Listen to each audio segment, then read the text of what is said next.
कहानी की शुरुआत होती है सन 2054 से, जहां हम मिकी को देखते हैं जो अपनी आखिरी सांसें गिन रहा है क्योंकि वो एक बहुत गहरे बर्फीले गड्ढे में गिर गया। कहता है, यार मैं बच कैसे गया, हद है, मेरी हाईटेक घड़ी भी टूट गई और मेरा थर्मल लिक्विड भी फट गया। मुझे तो 2 टुकड़ों में टूट जाना चाहिए था या नीचे गिरते ही मेरी मृत्यु हो जानी चाहिए थी। धीरे धीरे ऐसे आइसक्रीम बनने से तो वही अच्छा होता। अब ये बातें वो हमसे कर ही रहा होता है कि इतने में वहाँ एक जहाज आता है जिससे उतरता है टीमो नाम का एक आदमी जो कि मिकी का दोस्त है, जिससे वो मदद की गुहार लगाता है। कहता है, ले जा यार, मुझे यहाँ से ले जा। टीमो पूछता है, क्या यार तू अब तक मरा नहीं, और नीचे उतर कर आता है जहाँ मिकी की फ्लेम थ्रोवर पड़ी थी। कहता है, यार मुझे यकीन नहीं हो रहा कि ये अब तक सही सलामत है, एक भी खरोच नहीं आई। सही रहा मैं यहाँ तुझे देखने आ गया, अब मैं इसको वापस जमा कर दूंगा और मुझे एक वक्त ज्यादा का खाना मिलेगा। तू गुस्सा तो नहीं होगा ना अगर मैं इसे ले जाऊं तो? और यार देखिए रस्सी है ना, थोड़ी सी छोटी है, यहीं तक आ सकती है, तो बता अब मैं क्या करूं? मिकी कहता है, चिल कर यार, मेरी धीरे धीरे आइसक्रीम ही तो बन रही है। मुझे लगता है तुझे जोखिम नहीं उठाना चाहिए क्योंकि यार कुछ नहीं पता ये बर्फ का पहाड़ कब गिर जाए और तुझे भी मेरे साथ समेट ले। जिस पर टीमो उसे ये बोलकर कि अपनी मौत के मजे ले वहाँ से चला जाता है, जिसके वहाँ से जाते ही आते हैं उस बर्फीले प्लेनेट पर रहने वाले एलियन, जिन्हें देखकर मिकी कहता है, ये बड़ा वाला तो शायद मुझे एक ही बार में निकल जाएगा। चलो अच्छा ही होगा धीरे धीरे ठंड में आइसक्रीम जमने से तो।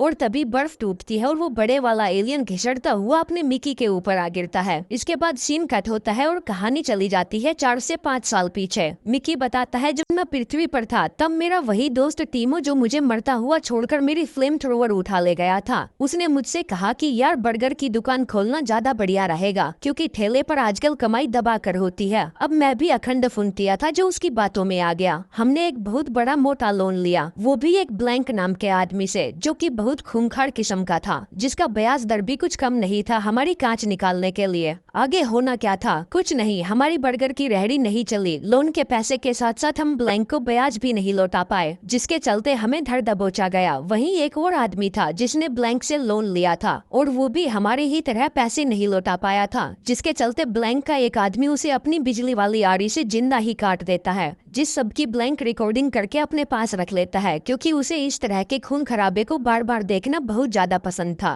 तभी ये भड़वा हमसे कहता है कि दी गई डेडलाइन तक हमें हमारा पैसा नहीं मिला तो हम तुम्हें धरती के किसी भी कोने से खोज निकालेंगे। इसीलिए हमने फैसला कर लिया कि नीचो हम धरती ही छोड़कर चले जाएंगे। यहाँ रहने का कोई कारण भी नहीं बनता क्योंकि ना तो मेरा कोई परिवार है ना कोई मुझ पर निर्भर है, तो मैं कॉलोनी एक्सपीडिशन के लिए अप्लाई कर देता हूँ, जो कुछ खास नहीं था, बस एक कंपनी लोगों को दूसरे ग्रह की खोज में ले जा रही थी, ये देखने के लिए कि वहाँ जीवित बचा जा सकता है या गेंद बचाकर वहाँ से भागना पड़ेगा। खैर मैं अकेला तो था नहीं, लाखों लोगों ने अप्लाई किया था, जो देखकर मुझे लग रहा था कि मेरा ग्रह धीरे धीरे बसूरी के खेत में जाने की कगार पर है। और मेरे हिसाब से यहाँ पर जितने भी लोग थे सब गरीब विहीन के लिंद थे क्योंकि सबको ज्यादातर पैसों की ही तंगी थी। इस एक्सपीडिशन को लीड कर रहे थे दादा अहंकारी, जो कि कांग्रेस के मेल लीडर थे, जैसे अपना लुल गांधी, और तो और सेम वैसे ही ये भी 3 बार बुरी तरह इलेक्शन में हार चुका है। इसीलिए उसने सोचा क्यों ना इस एक्सपीडिशन को ही लीड करके मैं एक नया इतिहास रचूं और अपना नाम इतिहास के सुनहरे पन्नों में दर्ज करवाऊं, क्योंकि वैसे तो ये और किसी काम का तो था नहीं, भाषण इसे ढंग से देना नहीं आता था, जिसमें हमेशा उसके पिछवाड़े में घुसी रहने वाली वाइफ येल्फा उसकी मदद करती थी कि बेबी अब तुझे ये बोलना है, अब तुझे वो बोलना है। खैर मैं इतना बड़ा गेंडू का पट्टा था कि मैंने प्रॉपर तरीके से एप्लीकेशन फॉर्म पढ़े बिना ही एक्सपेंडेबल की पोस्ट के लिए अप्लाई कर दिया, क्योंकि मुझे एक्सपेंडेबल कुछ तड़कता भड़कता सा नाम लगा। जब काउंटर वाली ने मेरे फॉर्म पर एक्सपेंडेबल लिखा हुआ पढ़ा तो वो चौंक कर लट हो गई और उसने तुरंत किसी के पास फोन मिला दिया। इसी दौरान मुझे पता चला कि मेरे दोस्त टीमो ने फाइटर पायलट के लिए अप्लाई किया है। अब काउंटर वाली ने जिसके पास फोन किया था वो थी उच्च स्तर की सेक्सी अधिकारी, जिसने मुझसे पूछा, तूने फॉर्म पढ़ा था? मैंने कहा हाँ पढ़ा था, और फिर उसके बाद वो मुझे एक लैब जैसी जगह पर लेकर गई। बताती है, तूने सचमुच बहुत कठिन काम चुना है, ये हमारा डस्टबिन है जहाँ पर हम अपने अंतरिक्ष यान के कचरे को फेंकते हैं, जैसे कि सेब के छिलके, मुर्गियों की हड्डियाँ, सड़े हुए अंडे, मरे हुए इंसानों का शरीर और लेटरिन बाथरूम तो आम बात है, तुझे पता ही है। और ये जो मशीन है ना, ये बहुत बड़ी प्रिंटर मशीन है जिसमें से निकलता है मनुष्य के शरीर का कच्चा माल। एक बार अगर तुम मर जाते हो तो हम तुम्हें दोबारा इस मशीन से प्रिंट कर सकते हैं, जिसमें सिर्फ 20 घंटे का समय लगता है, और फिर तुम्हारी मेमोरी जिस पेन ड्राइव में स्टोर होती है उस पेन ड्राइव से वापस तुम्हारे दिमाग में डाल दी जाती है। इसके बाद मुझे अजीब से तारों से बने हुए कपड़े पहनाकर उस मशीन मशीन में डाल दिया जाता है ताकि मेरी बॉडी को स्कैन कर लिया जाए और जब भी मैं मरूं सेम टू सेम मेरे शरीर को कॉपी पेस्ट कर दिया जाए। ये स्कैनिंग वाला काम मुझे हर हफ्ते करना था ताकि मैं कुछ भी भूलूं ना और मेरे शरीर में और मेरी यादों में जो बदलाव आए वो नए शरीर में जो के तो पेस्ट कर दिए जाए। स्कैनिंग वाला काम पूरा होने के बाद उस माल अधिकारी ने अपनी बंदूक निकालकर मेरे हाथ में थमा दी। बोली इसे अपने सर पर रख और ठोक दे अपने आप को।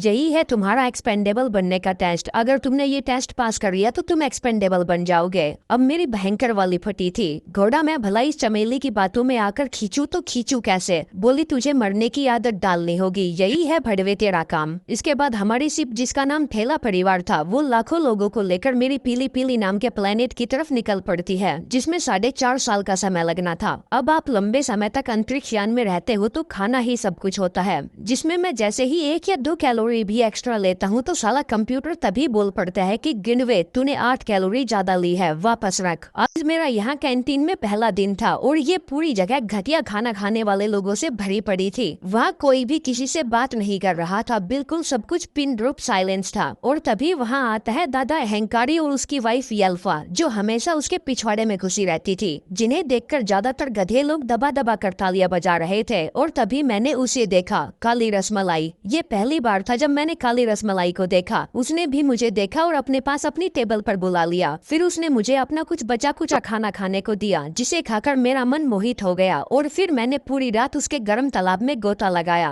क्या शिद्दत वाला मजा आया बता ही नहीं सकता। इधर वो चुनतिया दादा अहंकारी भाषण दे रहा था जिसका भाषण उसकी बीवी की तरह ही वाहियात था। कहता है हमें जितना हो सके अपनी कैलोरी को वेस्ट होने से बचाना है। क्या तुम्हें पता है खेत में मजदूरी करने से एक बारी में 100 कैलोरी बर्न होती है जो ज्यादा भी हो सकती है क्योंकि किसी का लंबा चलता है तो कोई शीघ्र पतन का मारा होता है। इसीलिए मैं अपने जहाज ठेला परिवार पर सभी के लिए खेत में मजदूरी करने पर बैन लगाता हूँ, जिस बैन को हम मेरी पीली पीली प्लेनेट पर पहुँचने के बाद हटा देंगे और सभी को भरपूर खेत में मजदूरी करने की खुली छूट दी जाएगी ताकि हम वहाँ पर इंसानों की इस गंदी प्रजाति को आगे बढ़ा सके। हम अपना गंदा बीज उस पूरे प्लेनेट पर बो देंगे। अब दादा अहंकारी ने पूरे शिप पर 6 को बैन कर दिया था पर हमें उससे घंटा भी फर्क नहीं पड़ रहा था। मैं काली रसमलाई के साथ बहुत खुश था। हर दिन हम ड्राइंग बना बनाकर प्लान बनाते थे कि आज कैसे कैसे करेंगे। सच बताऊं तो अगर काली रसमलाई नहीं होती तो वो 4.5 साल 40 साल जैसे लगने थे मुझे। सबसे अच्छे समय में वो मेरे साथ तो थी ही थी, साथ में बुरे समय में भी मेरे साथ थी। जब मेरे ऊपर गैस से एक्सपेरिमेंट किया गया और मैं तड़प तड़प कर अपने प्राण त्याग रहा था तब भी वो मेरे साथ थी। हर कोई इतना भाग्यशाली नहीं होता कि उसे उसका सोलमेट मिल जाए, पर मैं था जो कभी नहीं हुआ होता अगर मैं इस ठेला परिवार पर नहीं चढ़ा होता। वैसे तो इस जहाज पर निहायती बेवकूफ भरे पड़े थे जो काली रसमलाई के ड्यूटी पर जाते ही मेरे आगे पीछे घूमने लगते, पूछते बता भाई तुझे मरने पर कैसा लगता है। जो सब रसमलाई को कभी पसंद नहीं था, जिसमें वो हमेशा कुछ न कुछ पंगा करती और मेरे राशन को साला आधा कर दिया जाता। मुझ पर जब भी ये काय नाम की लड़की लाइन मारती, मुझे अपनी देने की कोशिश करती, तभी रसमलाई बीच में आ जाती और उसका प्रोग्राम वहीं समाप्त कर देती। मुझे हर दिन खतरनाक से खतरनाक मिशन दिए जाते। मुझे अब लगने लगा था कि मैं भी टीम का हिस्सा हूँ जिसमें मुझे स्पेस से बाहर भेज दिया जाता, ये देखने के लिए कि सूरज की विकिरणें कितनी ताकतवर हैं, ये देखने के लिए कि मेरा सूट पंचर होने पर मैं कितने समय तक जिंदा रहता हूँ। मुझे गाड़ियों के क्रैश टेस्ट में डमी की जगह बैठा दिया जाता, ये देखने के लिए कि टक्कर लगने पर मेरा क्या क्या टूटता फूटता है, क्या मैं बच पाता हूँ या नहीं। यहाँ तक कि साले दस्त रोकने की दवाई का भी मुझ पर ही ट्रायल करते थे, वाइग्रा का एक्सपेरिमेंट भी मुझ पर ही करते थे और न जाने क्या क्या। जल्द ही 4 साल का समय पूरा हो गया और हमारा ठेला परिवार प्लेनेट मेरी पीली पीली पर लैंड हो गया। जहाँ लैंड होते ही मुझे बाहर भेज दिया गया ये देखने के लिए कि वहाँ कौन कौन से अनजान वायरस है जिससे लोगों की जान जा सकती है। क्या हम मेरी पीली पीली प्लेनेट की हवा में बिना सूट के सांस ले सकते हैं कि नहीं। अब जैसा कि वैज्ञानिकों को शक था कि हवा में कोई वायरस है, उसने मेरी कहकर मारी, वो भी एक बार नहीं कम से कम 10 बार मारी। टोटल अब तक मुझे 16 बार कॉपी पेस्ट किया गया और फाइनली वो वैक्सीन मेरी वजह से बना ली गई जिसकी मदद से इंसान अब मेरी पीली पीली प्लेनेट पर बिना हेलमेट के खुली हवा में सांस ले सकते थे। ये गंदी घटिया मानव जाति को दिया गया मेरा सबसे महान उपहार था। मुझे लैब के चूहे की तरह बार बार इस्तेमाल किया गया, पर चलो कोई बात नहीं, ये मेरा काम ही तो था।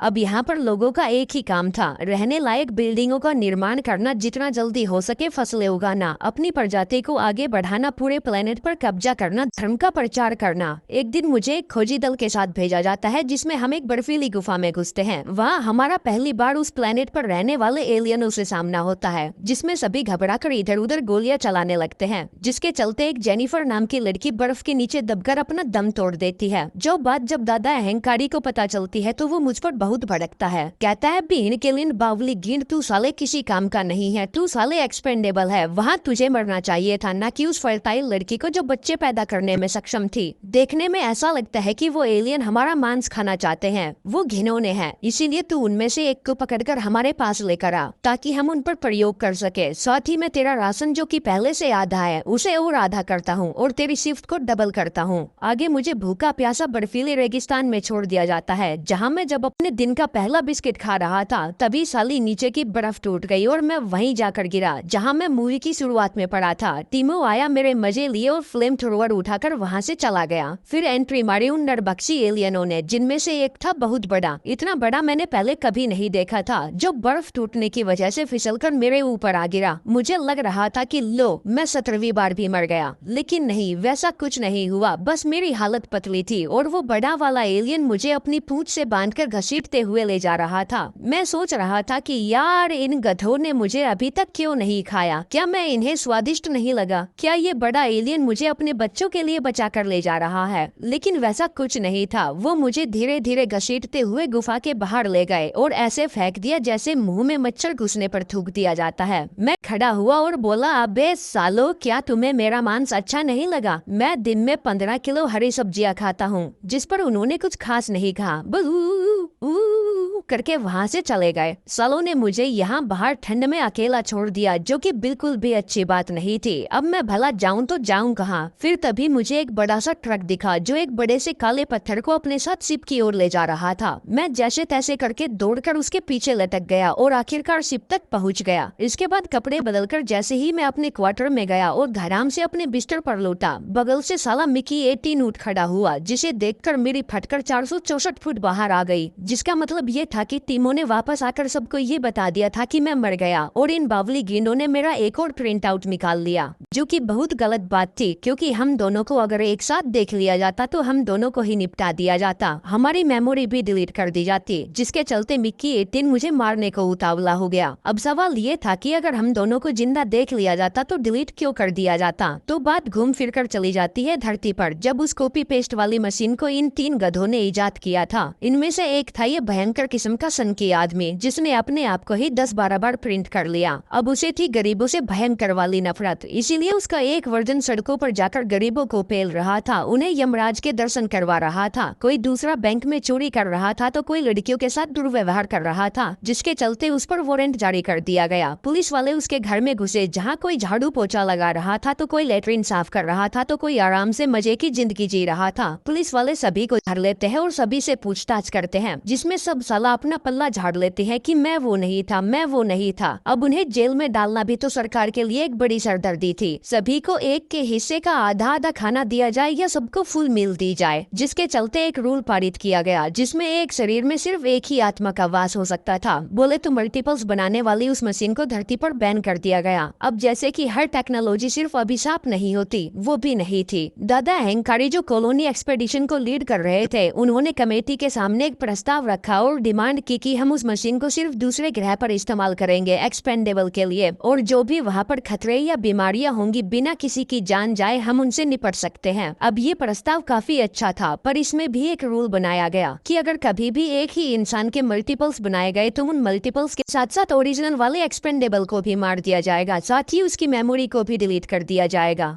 यही कारण था कि मिकी 18 मुझे मारने को तुला था, क्योंकि अगर हम दोनों को एक साथ देख लिया जाता तो दोनों को ही निपटा दिया जाता। अब वो मुझे ट्रैश बिन में धकेलने ही वाला था कि तभी मैंने उसे एक ऑफर दिया कि मैं अपना राशन जो कि पहले से ही आधा है उसे तेरे साथ आधा बांट लूंगा, काम भी हम दोनों आधा आधा बांट लेंगे। लेकिन वो मेरी कहाँ सुनने वाला था, उसे मेरा आधा राशन भी पूरा ही चाहिए था, इसीलिए वो मुझे फिर से धकेलने में लग गया, जो वो करने में कामयाब हो भी जाता अगर वहाँ कुछ लोग नहीं आते, जिनके आने से मैं वहीं कहीं कोने में छिप गया और देखने लगा कि काली रसमलाई भी वही है, जिसके काले बंटों पर जब मिकी 18 ने हाथ घुमाया तो मेरा पिछवाड़ा सुलग गया। गया। वो साला रास्ते में चलते चलते भी उसके मजे ले रहा था और मैं किसी लल्लू की तरह बस पीछे पीछे जा रहा था और उन्हें देखते हुए अपनी मोमबत्ती की तरह जला रहा था। लेकिन तभी रास्ते में दादा अहंकारी के टट्टू आधम के और मुझे एम्प्लॉय ऑफ द मंथ का खिताब देते हुए बोले, आज तेरा डिनर है दादा अहंकारी के साथ, जहाँ तू पहली बार जी भर के खाना खाएगा, ऐसा वैसा नहीं, बहुत महंगा वाला खाएगा। जिस बात की मुझे खुशी होनी चाहिए थी, पर वो बंदा कैसे खुश हो सकता है जिसकी महबूबा दूसरों के बाहों में। बस समझ जाओ, मेरी जुबान गंदी मत करवाओ। खैर मेरी रसमलाई मेरे हाथ से चली गई थी, पर डिनर तो मेरे हाथ में ही था, इसीलिए मैंने गधों की तरह ठूस ठूस कर खाया। पर साला जब मेरी हालत खराब हुई तब पता चला कि ये जो खाना मैंने खाया है वो प्रिंटर से प्रिंट किया हुआ था और मुझे इसलिए खिलाया गया ताकि एक्सपेरिमेंट किया जा सके कि क्या वो इंसानों के लिए ठीक है या नहीं। उसके बाद भड़वे डॉक्टर आए और उन्होंने मुझे पेन किलर और एंटीडोट वगैरह दिए, पर वो भी साले ट्रायल वर्जन पर थे, एक्सपेरिमेंट के तौर पर मुझे दिए गए। फिर जब दादा अहंकारी को मेरी दर्द से गेंद फटती हुई देखी नहीं गई तो उसने मुझे निपटाने के लिए अपनी गन उठा ली कि ये साला तो दोबारा भी प्रिंट हो जाएगा। तभी उसकी भिशंडी वाली वाइफ बोली, अबे फुंतिया तू मेरा कारपेट गंदा कर देगा, इस गंदे कीड़े को बाहर ले जाकर मार। मैंने दर्द से करहाते हुए कहा कि अरे चीचा चूतिया मैं ठीक हूँ, मुझे मारने की कोई जरूरत नहीं है, अपनी 150 रुपए की गोली खराब करने की कोई जरूरत नहीं है। अब आप लोगों को अच्छे से याद होगा कि ये काय नाम की गोरी चमड़ी मुझ पर फिदा थी, जो आज यहाँ पर डिनर के लिए भी आई थी। उसे ये सब बुरा लगता है तो वो मुझे उठाकर अपने रूम में ले गई, जहाँ पहले तो उसने मुझे गर्मा गर्म चाय पिलाई और फिर मुझे अपने गर्मा गर्म तालाब का पानी पिलाने की कोशिश की। पर नहीं, मैं उसका पानी नहीं पी सकता था, क्योंकि मुझे अगर किसी का गर्म तालाब पसंद है तो वो सिर्फ काली रसमलाई का। इसीलिए मैंने उसे साफ मना कर दिया और वहाँ से निकलकर अपने क्वार्टर की तरफ आ गया, जहाँ अब तक मिकी 18 ने रसमलाई की 18 बार मार ली थी। मुझे लगा था कि वो मुझे देखकर चौंक जाएगी और अफसोस करेगी कि उसने ये क्या पाप कर दिया, पर नहीं, वो तो साली उल्टी खुश हो गई कि अब तो मेरी एक आगे से लेगा और एक पीछे से, जिसमें उसको तो बहुत मजे आने थे, पर साला मेरा तो खून उबाल मार रहा था। लेकिन करूँ तो करूँ क्या, वो चीज ही ऐसी थी कि उसके गोदाम में सामान रखने से मैं अपने आप को कभी रोक ही नहीं पाया था। इसीलिए हम तीन तिगाड़ा काम बिगाड़ा करने में लग गए। तभी वहाँ अचानक से मुझे ढूंढती हुई काय आ पहुंची, जिसने जब मिकी 18 को भी वहाँ देखा तो वो इसकी शिकायत करने के लिए निकल पड़ी। काली रसमलाई ने फटाफट कपड़े पहने और उसके पीछे दौड़ी कि रुक जा बहन रुक जा, तू ऐसा नहीं कर सकती। वो बोली, हाँ मैं ऐसा कर सकती हूँ, पर सिर्फ एक शर्त पर, मैं किसी को कुछ नहीं बताऊंगी। तू मुझे मिकी 17 दे दे, 18 तू रख ले। पर काली रसमलाई मुझे किसी के साथ नहीं बांटना चाहती थी। मुझे क्या, वो हम दोनों में से किसी को किसी के साथ नहीं बांटना चाहती थी, इसीलिए वो उसे साफ मना कर देती है, जो बात काय को बिल्कुल भी पसंद नहीं आती। अब इससे पहले कि वो कुछ करती, मिकी 18 दादा अहंकारी को निपटाने का फैसला कर लेता है, क्योंकि मैंने उसे बताया कि मेरे साथ डिनर पर क्या क्या हुआ था, जिससे वो गुस्से में आ गया। इधर दादा अहंकारी उस बड़े से पत्थर को 2 हिस्से में कटवा देता है, जिसको उस ट्रक में लाया गया था, जिस पर लटक कर मैं वापस शिप तक पहुंचा था।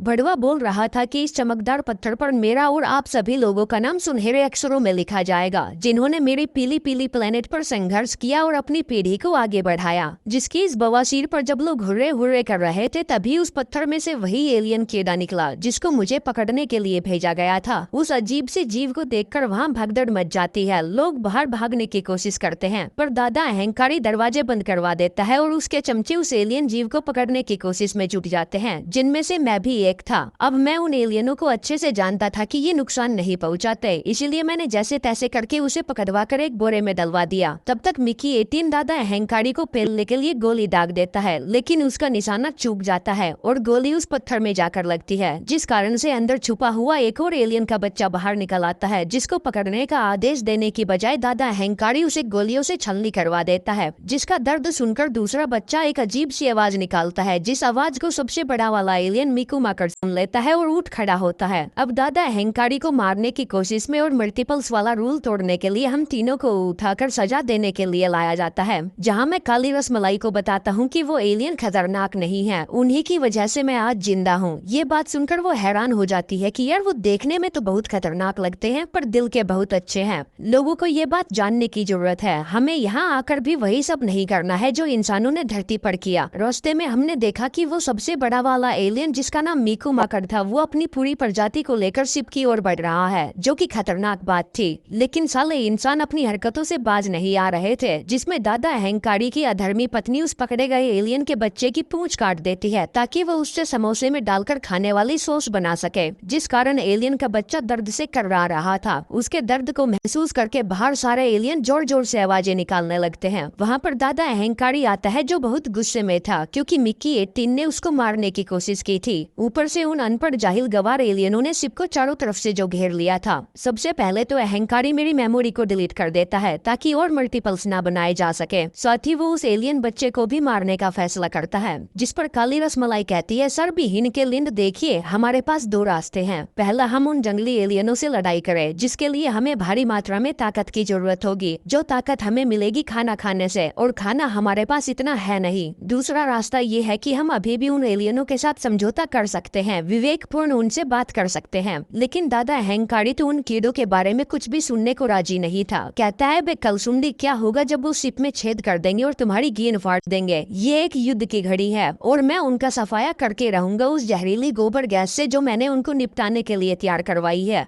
ये बात सुनकर काली रसमलाई को गुस्सा आ जाता है तो कहती है, बे भेषड़ी के, ये ग्रह उन जीवों का है, उनको तू ऐसे ही खत्म नहीं कर सकता। हमारे पास सबूत है कि उन्होंने मिक्की 17 को मरने से बचाया था, जो ये दर्शाता है कि वो अच्छे हैं। तभी एक गोरी साइंटिस्ट भी बोल पड़ती है, कहती है, हाँ वो प्रजाति समझदार है, एक दूसरे से बातचीत करते हैं, उनमें भावनाएं हैं, वो एक दूसरे की परेशानियां समझते हैं। इसीलिए हमें एक बार समझौते पर ध्यान देना चाहिए, क्योंकि मैं एक ऐसी मशीन बना रही हूँ जिसके जरिए उनसे बात की जा सकती है। एलियन वो नहीं, एलियन हम हैं, वो यहाँ हमारे आने से पहले से रह रहे हैं। काली रसमलाई कहती है, बावली गेंद, तुझे पता है तू आज तक इलेक्शन क्यों नहीं जीता? क्योंकि साले तू कुत्ते की टकती है, गधे की गेंद है, बुद्धि नाम की तुझमें कोई चीज नहीं है, गेंडू है रे तू गेंडू। तुझमें जितनी अकल है तू उससे उतना ही तो काम लेगा। लेकिन दादा अहंकारी नहीं रुकता, वो उस बच्चे को आग में धकेलने के लिए एक रस्सी से लटका देता है और उसका दूसरा सिरा रसमलाई के मुंह में दे देता है ताकि वो ज्यादा टिपिर टिपिर ना करे। फिर वो मेरे और मिकी 18 के शरीर पर बम बांध देता है ताकि हम भागने की कोशिश ना करें, और उन एलियनों की 100 पूछ काट कर लाने को कहता है ताकि उसकी घटिया पत्नी उनसे अपनी समोसे की चटनी बना सके। कहता है, हम दोनों में से जो भी कोई पहले 100 पूछ काट कर लाएगा वो जिंदा बच जाएगा। लेकिन जाने से पहले वही गोरी चश्मी साइंटिस्ट मेरे पास दौड़ती हुई आती है और कहती है, ले ये मशीन अभी पूरी तरह से तैयार नहीं हुई है, पर तेरा काम चल जाएगा, तू उन एलियनों से बात कर सकता है। मुझे पक्का यकीन है अगर तुम में से कोई 100 पूछ काट कर भी ले आए ना, तो भी दादा अहंकारी तुम में से किसी को भी जिंदा नहीं छोड़ेगा। इसीलिए पूछ काटने के बजाय हम दोनों बातचीत करने के लिए सीधा बड़े वाले मिकू मकड़ के पास गए, जहाँ मैंने उससे कहा कि अबे यार गधेड़े, तू यहाँ कर क्या रहा है? तुझे यहाँ से भागकर वापस गुफा में चले जाना चाहिए, क्योंकि दादा अहंकारी गोबर गैस छोड़कर तुम सबको निपटाने की तैयारी कर रहा है। देख, पिछली बार तूने मुझे बचाया था, इसीलिए इस बार मुझे तुम सबको बचाने का मौका दे। अब बहन के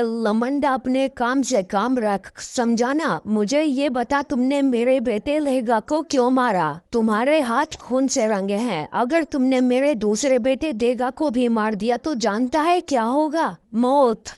मौत का तांडव होगा। बिगड़ के लिंडो, तुम इंसानों को हम खत्म कर देंगे, क्योंकि क्रोध में देवते, प्रेम में निश्चल है हम, शांति में संत और विश्वासघात में अंत है हम। तेरे सामने खड़ी तेरी मौत है हम ऐसी ऐसी आवाजें निकालेंगे कि तुम्हारे कान के पर्दे फट जाएंगे, आंखें फट जाएंगी, और दिमाग जो पहले से कचरा है वो कचरे में मिल जाएगा। अच्छा चल भाई, तू ये बता, अगर हम तुझे तेरा देगा वापस दे देते हैं तो क्या शांति हो जाएगी?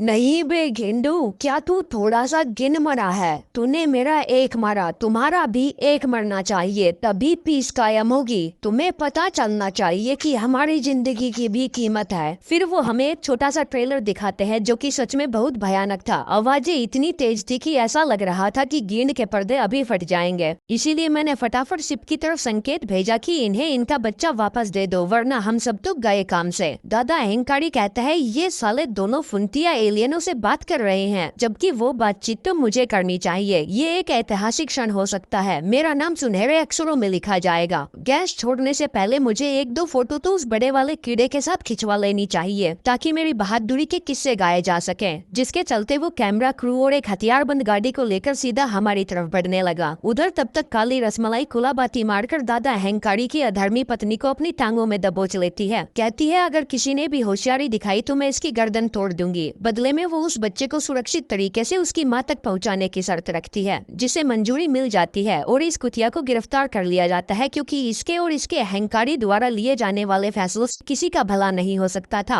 काली रसमलाई देगा को लेती है और उसे लौटाने के लिए निकल पड़ती है। वहीं दादा अहंकारी सबसे बड़े वाले मीकू माकड़ को सुलटाने की फिराक में था, लेकिन उसके छोटे छोटे बच्चे वैसा होने नहीं देते। वो बहुत सारे झुंड में इकट्ठा हो जाते हैं, जिससे दादा अहंकारी समझ नहीं पाता कि बड़ा वाला कौन सा है। इतने में मौका मिलते ही मिकी 18 जैसे तैसे करके दादा अहंकारी के ट्रक पर चढ़ जाता है। दोनों में कुछ देर तक हाथापाई होती है और फिर वो मीकू माकड़ से कहता है, ले देख, मैं खून का बदला खून से ले रहा हूँ, और 18 नंबर का बटन दबाकर अपने साथ साथ दादा अहंकारी को भी उड़ा देता है, जो धमाका देखकर अधर्मी पत्नी की कांच पड़ जाती है। वो इतनी बुरी शक्ल बनाती है कि सहानुभूति होने के बजाय गुस्सा आता है। तब तक रसमलाई देगा को मीकू माकड़ को सौंप देती है, जिसको वो एक अजीब से पदार्थ में लपेट देता है ताकि उसकी चोटें जल्दी ठीक हो सके। इसके बाद 6 महीने बीत जाते हैं, जिसमें अब तक इंसानों ने उन एलियनों के साथ रहना बहुत अच्छे से सीख लिया था और वो अच्छे से समझ गए थे कि ये सच में बहुत प्यारे हैं। काली रसमलाई ने विधानसभा के इलेक्शन लड़े और परमानेंट मेंबर बन गई, जिसके चलते वो एक्सपेंडेबल प्रोग्राम को रद्द कर रही थी, जिसमें उस कॉपी पेस्ट वाली मशीन को उड़ाने का सौभाग्य भी मुझे ही दिया जाता है, क्योंकि मैंने यहाँ के लोगों के लिए जितना किया था कोई शायद ही कर सकता था। दादा अहंकारी के मरने के बाद अधर्मी पत्नी सदमे में चली गई और उसे पागल खाने में भर्ती करवा दिया गया, जहाँ उसने अपनी काट ली और यमलोक चली गई। उन सभी लोगों को उठाकर जेल में डाल दिया गया जो दादा अहंकारी के पक्के समर्थक थे, जो उस गलत चीज में उसके साथ खड़े थे। एक दिन मैंने मीकू माकड़ से पूछा, अरे भाई ये बता, जो तूने कहा था कि तुम्हारे चिल्लाने से हमारी आंखें फट जाएंगी, गेंद फट जाएगी, सब फट जाएगा, क्या वो बात सच थी?